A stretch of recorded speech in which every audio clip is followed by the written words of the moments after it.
If you ask a tourist about Chicago pizza, they'll tell you two things.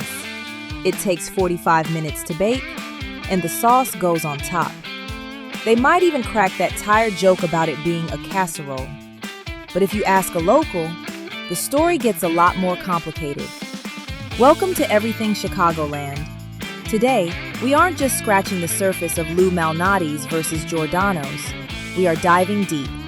From the Buttercrust secrets and the true inventor of the recipe, all the way down to the conspiracies surrounding seasoned pans and the Tavern Style truth that divides the city. We're ranking Chicago pizza knowledge from the surface all the way to the ocean floor. Let's eat. Tier 1, the surface, tourist knowledge, sauce on top. The most immediate visual shock for newcomers is the inverted architecture of the pizza. Because deep dish requires a bake time of 30 to 45 minutes, placing mozzarella cheese on top would result in a burnt, blackened mess long before the dough cooked through. By burying the cheese under the ingredients and capping the pie with a thick layer of crushed tomato sauce, the sauce acts as a heat shield, keeping the cheese gooey and the toppings moist. Lou Malnati's versus Giordano's. This is the primary binary choice presented to every tourist. Lou Malnati's represents the traditional deep dish camp, characterized by a flaky, buttery crust, a savory tomato profile, and a sausage patty. Giordano's represents the stuffed pizza camp, which is significantly heavier, features a double crust system, and is famous for its cheese pull potential on social media, particularly on Instagram. Choosing a side is the first rite of passage for a visitor. Fork and knife. While New Yorkers pride themselves on the fold, eating Chicago deep dish with your hands is physically impossible without disastrous results. The structural integrity of a slice, often weighing close to a pound and laden with molten cheese and sauce, requires surgical intervention. If you see someone trying to pick it up, they aren't from here. It's a casserole. This is the pervasive insult hurled by East Coast pizza purists, most famously solidified by comedian Jon Stewart's viral rant. Critics argue that because the pizza is baked in a high-walled pan and features layers of ingredients rather than a flat surface, it shares more DNA with a lasagna or a casserole than it does with a traditional pizza. Chicagoans generally embrace the label or ignore it entirely, viewing it as a misunderstanding of the dish's hearty purpose. Pizzeria Uno. Located at the corner of Ohio and Wabash, this is the Plymouth Rock of deep dish. Founded in 1943 by Ike Sewell and Rick Ricardo, Pizzeria Uno is universally cited as the establishment where the style was invented. While it has since become a massive national chain, the original downtown location remains a historic landmark, maintaining the dark, tavern-like atmosphere of the 1940s. The 45-minute wait. There is no such thing as fast food when it comes to deep dish. Because of the density of the dough and the volume of ingredients, the physics of baking cannot be cheated. Every host stand in the city will quote you 45 minutes for the pizza to cook, not including the time to be seated. This wait is built into the social experience. You are expected to order appetizers and drinks while the food is being prepared. Tier 2, the Waterline, local enthusiast. Sausage patty versus crumble. To the uninitiated, sausage implies scattered bits of meat. However, a proper Chicago deep dish, specifically at places like Lou Malnati's, uses a raw sausage mixture that is pressed by hand to form a single, continuous disc of meat covering the entire diameter of the crust. This ensures that every single bite contains sausage and creates a structural barrier between the dough and the sauce, ensuring a consistent experience. Gino's East Graffiti. While many restaurants discourage vandalism, the original Gino's East and its subsequent flagships encouraged it as part of the decor. The walls, booths, chairs, and even the menus are covered in layers of white correction fluid and marker signatures from decades of patrons. It gives the restaurant a grimy, lived-in texture that contrasts with the polished look of other big chains. Buttercrust. Buttercrust isn't just an adjective. It is a specific trademark and flavor profile associated with Lou Malnati's. The dough is distinct from the breadier, poofier crusts of competitors. It is dense, flaky, and tastes almost like pie pastry or a biscuit, owing to the high fat content. This crust is often the deciding factor for why locals prefer Lou's over the doughier Giordano's. Pequod's. Caramelized halo. Pequod's pizza technically serves pan pizza rather than traditional deep dish, but it has risen to cult status for one specific feature, the halo. Before baking, mozzarella is sprinkled deliberately between the edge of the dough and the cast iron pan. As it cooks, this cheese caramelizes and burns into a crispy, black lace collar around the pizza. It looks burnt to a novice, but locals know it is the most flavorful part of the pie. Spinach mix. While pepperoni is the king of thin crust, spinach is the secret weapon of deep dish. Specifically at Giordano's and other stuffed pizza joints, the spinach isn't just raw leaves thrown on top. It is usually a pre-mixed blend involving garlic, herbs, and cheese, often ricotta. This mixture holds up against the heavy sauce and adds an earthy complexity that cuts through the grease. Uno versus Do. Rookie tourists wait 2 hours for a table at Pizzeria Uno. Locals, and savvy tourists, walk 1 block down the street to Pizzeria Do. Founded in 1955 because Uno was constantly overflowing, Do serves the exact same pizza with the exact same recipe in a Victorian mansion setting. It is essentially the overflow valve that developed its own loyal following. Tier 3. The Depths. The Food Historian. Deep dish versus stuffed. This is the most critical distinction in Chicago pizza taxonomy.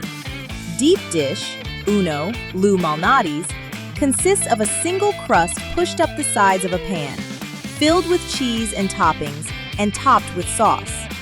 Stuffed pizza, Giordano's, Nancy's, is a different beast entirely. A bottom crust is laid down, ingredients are added, and then a second thin layer of dough is placed on top of the cheese to seal it in, like a pot pie. Sauce is then ladled over that top crust.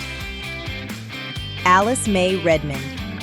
While Ike Sewell gets the credit for the business, history suggests the recipe belongs to Alice May Redmond. She was the cook at Pizzeria Uno who actually developed the dough that could withstand the heavy toppings without becoming soggy. Crucially, she later left Uno to become the head cook at Gino's East, which explains why Gino's East became the first legitimate rival to the Uno empire. Bert's Place. Bert Katz was a pizza savant who founded Pequod's, sold it, and then opened a tiny, eccentric spot in Morton Grove called Bert's Place. He ran it with his wife until the end of his life, accepting only cash and requiring orders to be placed by phone at least a day in advance. It gained mythical status after Anthony Bourdain visited, declaring it the only deep dish he actually liked. Cornmeal myth. There is a pervasive belief that deep dish crust gets its yellow hue and crunch from cornmeal. However, most authentic recipes, including the original Uno recipe, do not use cornmeal at all. The yellow color usually comes from food coloring, specifically egg yolk, or corn oil. The crunch comes from the high oil content, as the dough is fried against the pan, not from the gritty meal. The Malnati family tree. The name Malnati is synonymous with Chicago pizza, but the family tree is complex. Rudy Malnati Sr. was a key figure at the original Pizzeria Uno, some say the true creator. His son, Lou Malnati, split off to found the famous chain that bears his name.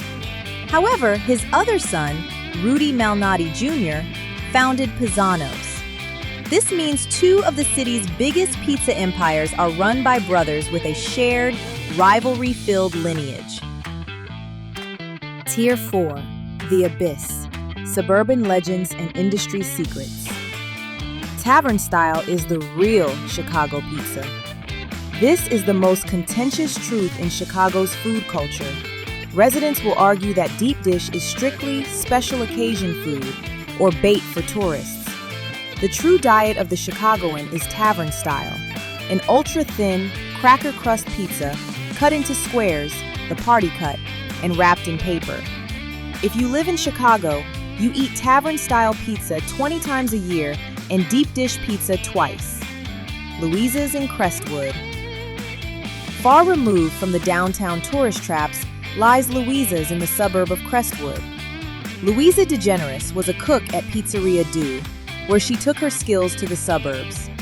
Food critics and obsessive locals often whisper that Louisa's serves the best, most balanced deep dish in existence, specifically because of a lighter, fresher tomato sauce and a crust that doesn't feel like a brick in the stomach. Ordering it uncut. This is a veteran move for anyone ordering delivery or takeout. If a deep dish pizza is cut immediately after coming out of the oven, the juices from the tomatoes and the oil from the cheese drain directly into the cuts, making the bottom crust soggy by the time it reaches your house. Ordering it uncut preserves the seal, keeping the crust crisp until you slice it yourself at your kitchen table. The Rico Beans Deep Dish. Rico Beans is world famous for its breaded steak sandwich, another Anthony Bourdain endorsement. Because the sandwich is so iconic, almost nobody talks about their pizza. However, those who know order the deep dish there, which is surprisingly excellent, featuring a sweeter sauce and a crust that holds up well against the heavy toppings. It is the ultimate hidden in plain sight menu item. Pisano's. Often overshadowed by his brother Lou's empire, Rudy Malnati Jr.'s Pisano's offers a distinct variation on the family legacy. The crust at Pisano's is based on an older family recipe that is slightly thinner and crispier than the dense Buttercrust at Lou's. It is often cited as the bridge pizza, approachable enough for people who think deep dish is too heavy, but authentic enough to satisfy the craving. Tier 5. The Ocean Floor, Conspiracies and Lost History. Rudy Malnati invented it, not Ike Sewell. The official corporate history of Pizzeria Uno credits Ike Sewell with inventing deep dish. The ocean floor theory, aggressively supported by the Malnati family, is that Sewell was merely the money man with the marketing idea, while Rudy Malnati Sr., the chef, created the actual recipe. There is no definitive proof, but the Malnati family's utter dominance of the Chicago pizza scene suggests the culinary DNA was indeed theirs. The Wisconsin Iron Connection. There is a theory among pizza chefs that you cannot replicate true Chicago deep dish pizza in a new restaurant because you lack the specialized pans. The cast iron or steel pans used at places like Lou's or Uno have been seasoned for 40-plus years, absorbing decades of oil, garlic, and carbon. This seasoning imparts a specific flavor profile that a brand new aluminum pan simply cannot produce, making the age of the kitchen a flavor ingredient. The Great Tomato Shortage. Every few years, slight variations in flavor at major chains trigger conspiracy theories on message boards. These issues are often traced back to agricultural problems in California or Italy, which forced chains to switch tomato distributors.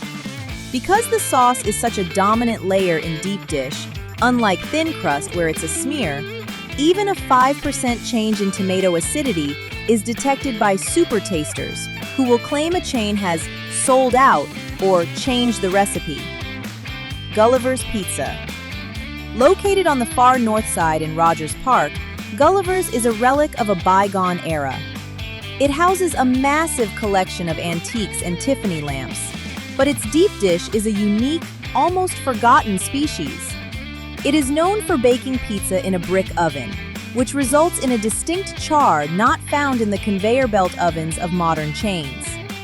It represents a style of neighborhood deep dish that has largely gone extinct. Frozen Lou's. This is a widely held, albeit controversial, view among many expatriates. Lou Malnati ships frozen pizzas nationwide via Tastes of Chicago. A growing contingent of fans argues that the frozen version is actually superior to the restaurant version. The logic is that the flash freezing process sets the dough and cheese in a way that allows for a more controlled bake at home, thereby avoiding the occasional soggy center one might encounter during a rush hour dinner service at the restaurant. Conclusion. We've gone from the tourist traps on the surface down to the ocean floor of conspiracies, seasoned pans, and lost history. Whether you believe the frozen Lou's theory or you're a die-hard loyalist to the original Pizzeria Uno, one thing is clear. Chicago pizza is more than just dinner. It's an argument waiting to happen. I want to know where you stand. Are you team deep dish, or do you strictly eat Tavern Style cut in squares? Let me know in the comments below. If you enjoyed this deep dive into our city's history, please hit that like button and subscribe to Everything Chicagoland. We've got a lot more neighborhoods to explore. I'll see you in the next one.